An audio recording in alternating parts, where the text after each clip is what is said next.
Hey everyone, welcome back to my channel. In today's video, we will examine the scriptures in light of Jesus' commands to gird our loins and keep our lamps burning.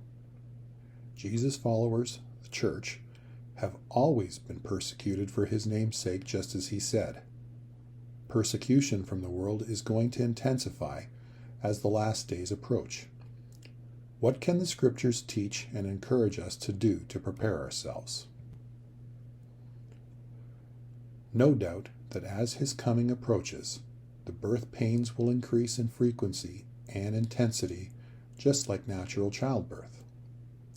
He told the disciples they would be persecuted, hated by all nations, and be put to death. Many disciples will fall away, betray and hate one another. This, to me, is a very sad statement, to think that I could hate and betray a fellow disciple or a member of my family. But torture and the threat of death is a powerful motivator for some to try to preserve themselves. Jesus said that the seed sown on rocky ground received the good news of the gospel with joy, but fell away when tribulation and persecution came on account of the word. Endurance to the end, when the days will be cut short for the elect, saved from the outer darkness of the day of the Lord, is the encouragement to which we must look forward. The word tribulation is translated from the Greek word thlipsis. It literally means pressure or pressing together, like the cuff that presses the blood vessels in your arm when your blood pressure is taken. Thlipsis can also be translated as affliction, anguish, burden, trouble, or persecution. They can be used interchangeably depending on context. The days of great tribulation and persecution will be cut short for the Lord's elect, who must not be led astray by false messiahs and false prophets. The Lord will come on the clouds with great glory and be seen by every eye. He will not come secretly in the wilderness or inner rooms. Do not be deceived.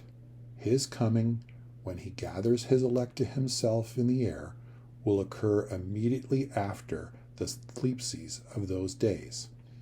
We must endure to the end.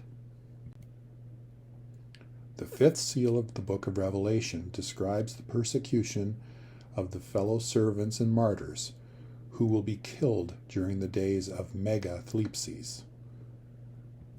God will give justice to his elect at the appointed time, but we must keep the faith to the end.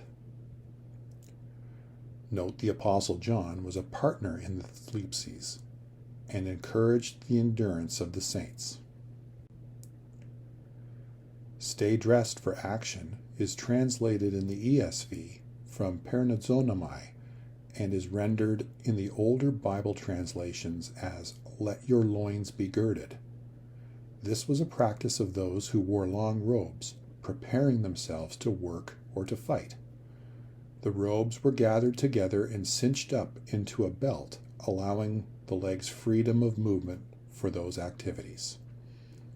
The Israeli slaves of Egypt were told to eat the first Passover with girded loins, so they would be ready, with their lamps burning, to light the way for their exodus out of slavery. In the same way, we must be ready for our exodus from this world when he comes. Note that we must fasten the belt of truth and stand firm in the evil day, keeping alert with all perseverance. Knowing that you will have to stand in those days is an important truth to settle in your mind. Set your mind firmly on the truth that the world will persecute you, but also on the grace or favor you will receive when the Lord is revealed at his coming.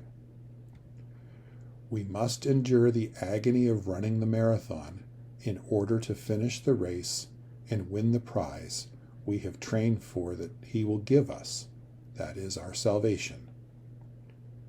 There are many other scriptural references that can add to the theme of endurance. You may wish to look those up for yourself using any good cross-reference or concordance.